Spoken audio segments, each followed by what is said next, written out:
Think about you rushing through a bustling train station late at night. The announcements echo overhead, the crowd is thinning, and the last few trains are about to depart.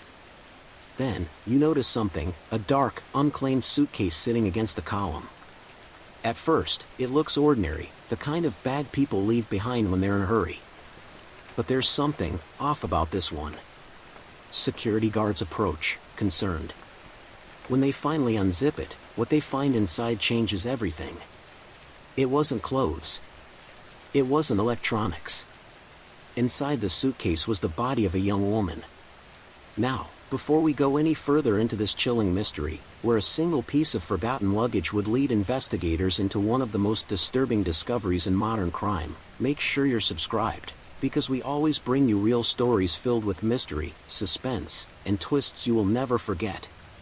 The train station, a place of departures and secrets. To really understand this story, we need to step back and picture the environment where it all began. This wasn't just any station. It was the kind of place that never fully sleeps, bright fluorescent lights, the metallic clang of trains, people dragging their rolling bags, the smell of fried food from nearby kiosks. For thousands, it was a point of departure or reunion. But on this night, it became the scene of something so dark that it would haunt not only the workers who found it, but also the entire city. The suitcase was found near a bench, tucked into a shadowy corner where few people lingered. At first, everyone assumed it was just lost property. People leave luggage behind all the time. But there was one detail that made staff uneasy: the smell. It wasn't the sharp tang of food, or even something chemical. It was something foul, something unmistakably organic. The first horrifying discovery. When authorities unzipped the case, silence fell across the terminal. Inside, carefully folded in ways that shouldn't even be possible, was the lifeless body of a young woman. Her face was pale, her features twisted as though frozen in shock. The way her body had been positioned made it clear, this was not an accident. This was a murder. And yet, no one had seen anything. The cameras showed nothing unusual, at least, not at first glance. The suitcase had simply appeared. One moment the corner was empty, the next, there it was. The immediate panic. News spread through the station quickly, but authorities tried to contain it. Passengers who had been moments away from boarding were redirected, trains were delayed, and whispers began filling the air. Was it a bomb? Was it a terrorist act? No one knew the truth yet. Behind closed doors, investigators worked quickly.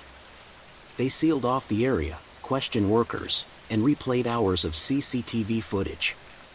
And slowly, they began to piece together something that sent a shiver through everyone involved. This wasn't random. This was calculated. The first lead. One officer noticed something strange on the security tapes. At 2:17 a.m., a man in a dark hoodie walked into the station, dragging the suitcase. He never looked up, never stopped to speak to anyone. He moved with precision, like someone who knew exactly what he was doing. He placed the suitcase down in that corner, calm, deliberate, and then vanished back into the crowd, blending in so well that it was almost impossible to track him further. What stood out was his confidence. He wasn't panicked. He wasn't rushing. He acted as if he was placing something completely normal, like he had done this before. And that begged the question, who was the victim? And why had her body been left here, in such a public place? The victim identified. Within hours, forensics worked quickly. Fingerprints, DNA samples, facial recognition, all were rushed. By dawn, the suitcase victim finally had a name. She was a 23-year-old student from the city. Her friends described her as kind, quiet, and ambitious, someone who was pursuing her dreams far away from home. But when police traced her last known movements, they uncovered something strange. She hadn't been reported missing. Nobody knew she was gone. In fact, her family thought she was safe in her apartment, studying for her upcoming exams. So how did she end up stuffed into a suitcase at a train station? The shadow behind the story. The deeper investigators dug, the more unsettling it became. This wasn't just a case of a murder dumped at random. This had all the markings of something darker, a message. The killer had chosen a public place, somewhere the body would be discovered quickly. They wanted the shock. They wanted the discovery. In the suitcase? That was intentional. It wasn't just concealment. It was symbolism. The hook deepens. By the time the sun rose over the city, the story had already spread like wildfire. News outlets scrambled to report, social media buzzed, and speculation ran rampant. Who was the man in the hoodie? Was he connected to the victim? Or was she chosen at random? The police had no answers yet, but one thing was certain: the suitcase wasn't just a container, it was a signature. And what investigators would find next would not only blow the case wide open but reveal something even more terrifying than they could have imagined.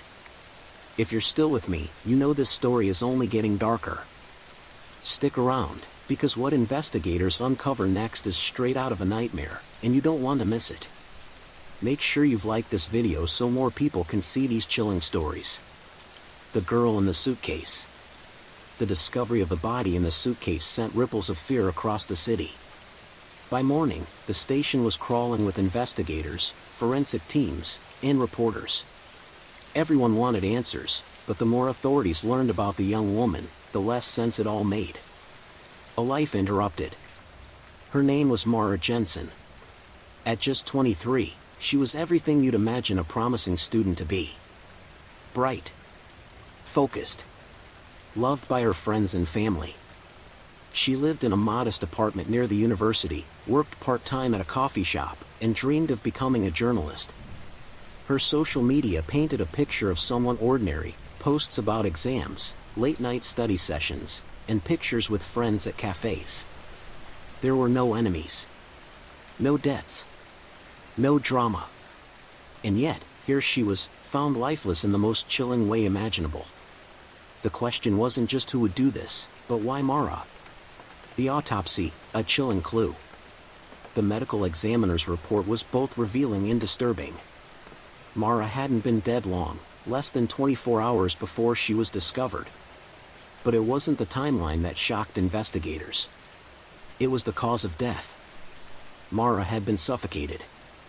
No signs of blunt force trauma, no stabbing, no gunshot wounds. It was intimate, deliberate, and personal. Whoever killed her hadn't acted out of impulse. This was someone who had planned to take her life. And there was another unsettling detail. On Mara's wrist was a faint mark. A stamp, the kind you might get when entering a club or event. Except this one wasn't familiar to police. It was a small, strange symbol, a triangle with a circle inside. The symbol wasn't just odd. It would soon become the key to unraveling the horror behind her murder. The family's shock. When detectives informed Mara's family, they were devastated. Her mother couldn't comprehend it. Just the night before, she had spoken to Mara on the phone. Mara had said she was staying in, working on an assignment. Her voice had been steady, calm, normal. Her father sat in silence during the interview, staring at the table. And then, finally, he said something that made detectives' blood run cold. He said, "That symbol. I've seen it before. But not on her." He couldn't remember where. Just that somewhere in the past year, the symbol had come up in the news, connected to a series of strange disappearances. A hidden connection. Investigators dug into past cases. And sure enough, the father was right. Over the past 2 years, 3 young women had gone missing in nearby cities. Each case was unsolved. No bodies had been found. No suspects identified. But in 2 of those disappearances, witnesses reported seeing the same strange mark on the women's wrists shortly before they vanished. It was beginning to look like Mara wasn't the first victim. She was just the first to be found. The hoodie man returns. Meanwhile, forensic analysts combed through hours of CCTV footage, not just from the station but from the surrounding streets. And then they found something that made everyone uneasy. At 1:54 a.m., about 20 minutes before the suitcase was abandoned, the same man in the dark hoodie was seen leaving a black sedan 2 blocks away. He pulled the suitcase from the trunk, glanced up once toward a nearby streetlight, and then walked calmly toward the station. What was chilling wasn't just his composure, it was that the license plate on the car had been deliberately removed. Whoever this man was, he knew exactly what he was doing. He had erased his tracks. A terrifying pattern. Detectives began mapping out the timeline of the other missing women. One had vanished after leaving a late-night concert. Another after going to a party. The third had disappeared on her way home from work. All three had last been seen alive in public spaces, just like Mara. And each time, there had been whispers of a mysterious man in a hoodie nearby. This wasn't random. This was organized. It was no longer just about Mara's death. It was about uncovering what seemed like the work of a predator, or worse, a group who had been operating in plain sight. The symbol resurfaces. One detective, obsessed with the symbol, reached out to underground forums and researchers of cult activity. Within days, he had an answer. The triangle with the circle wasn't just a random doodle. It was connected to a clandestine group known as the Fold. The Fold wasn't widely known, but rumors described it as a secretive cult obsessed with purification rituals. Members were said to target young women, claiming their deaths were offerings for something far darker. And while most dismissed these stories as urban legend, the mark on Mara's wrist suggested otherwise. This wasn't just a murder. It was a message. The public's fear. When word leaked that Mara's death might be connected to other disappearances, panic spread. Women across the city were warned not to travel alone at night. Police patrols doubled around train stations, bars, and clubs. But for every precaution taken, there was a chilling truth no one could deny: the man in the hoodie was still out there. Watching. Waiting. And if the Fold was real, Mara would not be their last victim. Into the darkness. By the end of the week, investigators had linked Mara's case with the unsolved disappearances of at least 3 other women. The man in the hoodie was no longer just a suspect, he was the key to stopping a possible serial killer, or worse, a cult. But as detectives pushed deeper into Mara's digital life, her texts, her social media, her emails, they uncovered something that turned the entire investigation upside down. Because tucked inside her inbox was a message she had received just hours before her death. It was anonymous. It contained only 3 words. "Welcome to Fold." And that's when investigators realized they weren't chasing just one man. They were up against an entire organization. If you're following this case, drop a comment with your theory. Was this the work of a lone predator, or something bigger, darker, and more organized? And don't forget to share this so more people can dive into this mystery with us. The Fold revealed. When investigators opened Mara's email and saw the chilling words, "Welcome to Fold," they realized they weren't just tracking down a murderer. They had stumbled into something organized, something far more dangerous than they had imagined.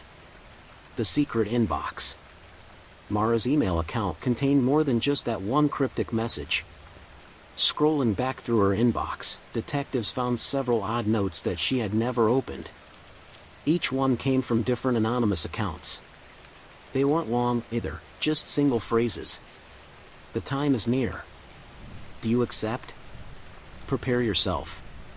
Mara hadn't replied to any of them. But the timing was alarming. The emails had begun arriving 3 weeks before her death, and the last one, the "Welcome to Fold," was sent just 2 hours before she was killed. The investigators now had a chilling thought. Was Mara being recruited? A cult in the shadows. The task force doubled down on researching the Fold. What little existed about the group came from conspiracy forums and scattered newspaper clippings. But when pieced together, a terrifying image began to emerge. The Fold wasn't a new group. They had existed for decades, moving quietly from city to city. Always recruiting. Always preying on the vulnerable. And their symbol, a triangle enclosing a circle, was rumored to represent unity through sacrifice. But there was something worse. In every city where the Fold was rumored to have operated, young women had gone missing. And in some cases, luggage, suitcases, duffel bags, trunks had been found discarded, always containing human remains. Mara's case wasn't unique. It was part of a pattern. The undercover strategy. Police knew they couldn't rely on rumors alone. They needed hard evidence. So, they decided to infiltrate the fold. 2 undercover officers, posing as vulnerable students, began frequenting online forums, social media groups, and even bars near the university. They used fake accounts, carefully crafted backstories, and waited. And then, it happened. One of them received a direct message. It read, "Do you want to belong? Do you want to feel safe?" Attached was the same triangle with circle symbol. The warehouse. Following the lead, police traced the message to a physical address on the outskirts of the city. An old, abandoned warehouse. From the outside, it looked like any forgotten industrial shell, graffiti on the walls, broken windows, weeds growing through cracks in the pavement. But inside, it was anything but abandoned. Through hidden surveillance, investigators saw signs of activity, candles, figures moving in robes, and, most disturbingly, makeshift altars adorned with suitcases stacked in neat rows. The suitcase wasn't just a method of disposal. It was a ritual. The man in the hoodie. In one of the surveillance recordings, they finally spotted him, the same man who had left Mara's body at the train station. His face was still hidden, but his movements were unmistakable. Calm. Calculated. Deliberate. The man wasn't just a random member. He appeared to be leading the rituals. His voice carried authority, and when he raised his hand, the others obeyed instantly. Who was he? A breakthrough connection. While digging deeper, detectives found something that made their blood run cold. The hooded man's movements, mannerisms, and build matched someone already in their database. He was a former police officer. 5 years earlier, he had been dismissed from the force under mysterious circumstances, rumors of misconduct, excessive force, and psychological instability. But after he was fired, he disappeared completely from public records. Now, it seemed, he had re-emerged. Not as a rogue ex-cop, but as a cult leader. The second suitcase. Just as investigators prepared to make a move, another discovery rocked the city. A janitor at a bus depot reported finding another unclaimed suitcase. When police opened it, they found the remains of another young woman. This time, taped inside the lid was a note. It said, "Two have entered. Many will follow." The fold was escalating. A race against time. The city was gripped with fear. Women were afraid to go out at night. Parents called their children constantly. Police hotlines were flooded with tips, sightings, and rumors. But behind the scenes, investigators felt the weight of something bigger. They weren't just chasing a killer, they were chasing a movement. And every passing day meant the possibility of another suitcase showing up, somewhere in the city. The undercover agent's close call. One of the undercover officers who had infiltrated the group was finally invited to a gathering. The message was vague. "Tonight, we welcome another. Midnight. Come prepared." The officer wore a hidden wire and followed instructions to the warehouse. What he witnessed inside shook even the most seasoned detectives. Dozens of members, faces hidden by masks, stood in a circle around a candlelit altar. At the center was a suitcase. Closed. Silent. The man in the hoodie stood before it, chanting in a low voice. He pressed his hand onto the suitcase and declared, "Another offering. Another soul purified." When the suitcase was opened, the undercover officer saw what he had feared, a young woman, bound and gagged, still alive, but barely. The officer's instinct screamed at him to intervene. But he couldn't blow his cover, not yet. Instead, he recorded everything. That footage would become the evidence needed to finally move in on the fold. The cult's message. The following day, a video was anonymously uploaded online. It showed the hooded man speaking directly to the camera. His voice was low, calm, but dripping with menace. "We are the fold. We are everywhere. You cannot stop us. The world is polluted, and we are the cleansing fire. Mara was the first you found. She will not be the last." Within hours, the video was taken down. But the damage was done. The Fold wasn't hiding anymore. They were declaring war. The storm ahead. By the end of the week, police had enough evidence to raid the warehouse. But something about the timing felt wrong. The hooded man was always one step ahead, as if he knew their every move. And then it hit investigators like a punch to the gut. The Fold wasn't just operating in the shadows, they had someone on the inside. Someone within the police force was feeding them information. The game had changed. If this story has you hooked, make sure you hit the notification bell so you don't miss what comes next. Because when police finally make their move against the Fold, what they uncover is more horrifying than anyone could have imagined. The raid. When detectives realized the Fold had an informant inside the police force, everything changed. Their carefully laid plans, their covert surveillance, even the timing of their raid, all of it could already be compromised. But with another victim's life hanging in the balance, they couldn't wait. The order came down, move in now. Preparing for the raid. On a cold Thursday night, dozens of officers gathered at a staging area near the warehouse. The plan was simple: breach, secure, rescue. But everyone knew there was nothing simple about this. The warehouse wasn't just a building, it was a stronghold for a cult that thrived on secrecy and ritual. And inside were people willing to die, or kill, for their cause. One officer recalled later. It wasn't just fear of the unknown. It felt like we were walking into something unholy. The breach. At midnight, the strike team moved. Armed with battering rams, shields, and tactical gear, they surrounded the warehouse. A signal was given. Boom! The doors exploded inward. Shouts echoed through the cavernous space as officers stormed in. Flashbangs erupted with blinding light, smoke filled the air, and shadows darted in every direction. But what they found inside was nothing like what they expected. The horrifying scene. Rows of suitcases lined the walls, each one identical, black, worn, with a small white tag attached. Dozens of them. In the center of the warehouse, candles flickered around an altar. The hooded man stood before it, unmoving, as if he had been waiting. Around him, robed figures knelt silently, refusing to flee, refusing to fight. And then, chillingly, they began to chant. "The Fold welcomes you. The Fold welcomes you." It was eerie, mechanical, emotionless. As officers swept the room, they opened the suitcases one by one. Most were empty. But some contained bones. Skulls. Clothing fragments. Evidence of victims whose names may never be known. And in one suitcase, still alive, barely, was another young woman. Bound, gagged, and wide-eyed with terror. She had been hours away from becoming the next offering. The hooded man smiled. Officers rushed to secure the victim and cuff the kneeling members. But the hooded man, he didn't resist. Instead, he lifted his head slowly, revealing his face for the first time. A gaunt, hollow-cheeked man in his 40s, with piercing eyes that seemed to burn through whoever looked at him.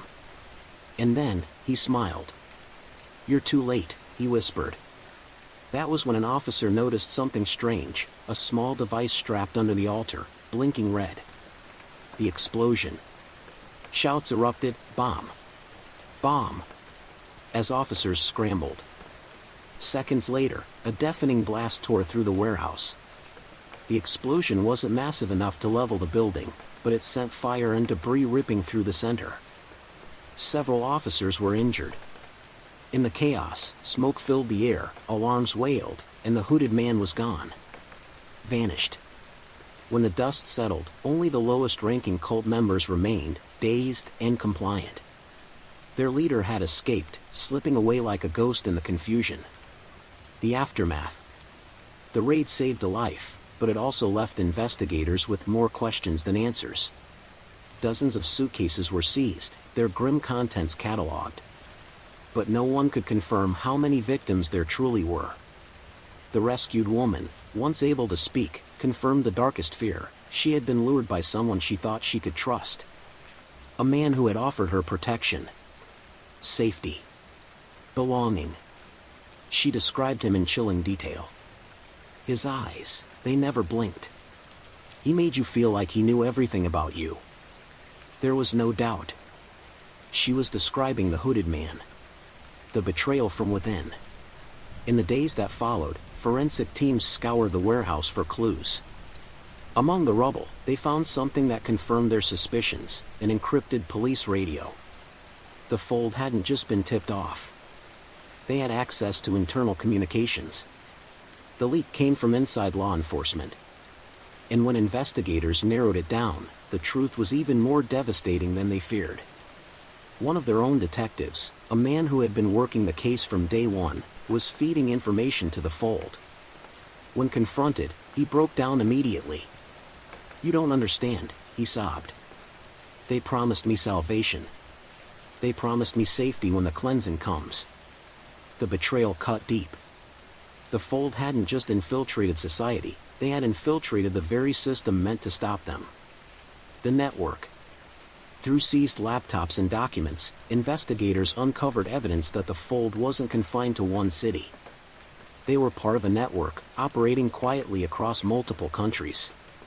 Each chapter had its own leader, its own rituals, but all connected under the same symbol. Mara's death wasn't an isolated crime. It was part of a machine, a coordinated, sprawling web of violence and indoctrination. The suitcase wasn't just a signature. It was a warning. The city in fear. When news of the raid leaked to the public, fear turned to hysteria. Parents kept their children indoors. Women traveled in groups. Social media was flooded with warnings, sightings, and speculation. But for investigators, the most terrifying realization was this: the hooded man was still out there. And now, after the failed raid, he was emboldened. Every day that passed felt like a countdown to the next suitcase. The terrifying revelation. Just when police thought they had gained the upper hand, a chilling discovery was made. At dawn, 3 days after the raid, a janitor at a different station called authorities. He had found a suitcase sitting alone near the ticket counters. Inside wasn't a body. Not this time. Instead, there was a single object, a mirror. And taped to the mirror was a note. It read, "The fold is you." The message was clear. This wasn't just about them anymore. The cult wasn't just preying on strangers. They were watching the investigators. Studying them. Waiting. The line between hunter and hunted had blurred. If this story has you on edge, make sure you share it, because the final act is where everything comes together. The chase for the hooded man reaches its climax, and the true horror behind the fold is finally revealed. You won't want to miss it. The final offering. The note left in the suitcase, "The fold is you," wasn't just a threat. It was a declaration. The cult wasn't just taunting investigators. They were saying, "You can't stop us because we're already inside you. We're everywhere." The city, already gripped with fear, now felt completely defenseless. The hooded man's next move. For weeks, investigators scrambled to find the hooded man. But every lead went cold. Every sighting turned out to be a dead end. It was as if he had evaporated into the shadows. Then, a breakthrough came from the most unlikely source. An informant, one of the low-level cult members arrested in the raid, finally cracked. He whispered to detectives about an upcoming gathering. A final ritual. The words chilled them. He calls it the offering. After this, he says, the city will be reborn. The location, an abandoned train tunnel beneath the city. A place long forgotten, buried under decades of dust and silence. The Tunnel of Shadows. At midnight, a heavily armed task force descended into the tunnels. The deeper they went, the colder and damper the air became. Flashlights cut through the darkness, beams catching the glint of rusted tracks and graffiti-smeared walls. Then, ahead, they saw it, candlelight flickering at the far end of the tunnel. Chanting echoed through the stone, rhythmic and low. The fold was there. The ritual. As officers crept closer, the scene came into view. Dozens of robed figures stood in a circle, their hoods drawn tight. In the center, another suitcase sat atop a crude stone pedestal.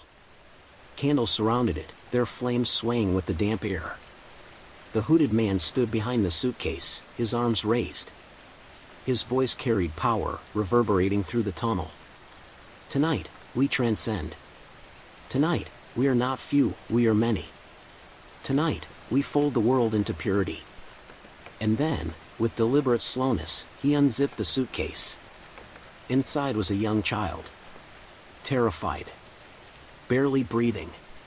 The crowd's chanting rose. The ambush. The commander gave the signal. Go! Go! Go! Officers surged forward, shouting, weapons raised. Flashbangs lit up the tunnel, sending rogue figures scattering. Gunfire erupted. Chaos exploded in every direction. But the hooded man didn't run. He stood calmly by the suitcase, even as the child was pulled to safety by an officer. Instead, he whispered something that would haunt those who heard it forever. You've saved one. But you cannot stop the fold. And then, he pressed something against his chest. A trigger. The collapse. The explosion that followed wasn't just a bomb. It was designed to collapse the tunnel itself.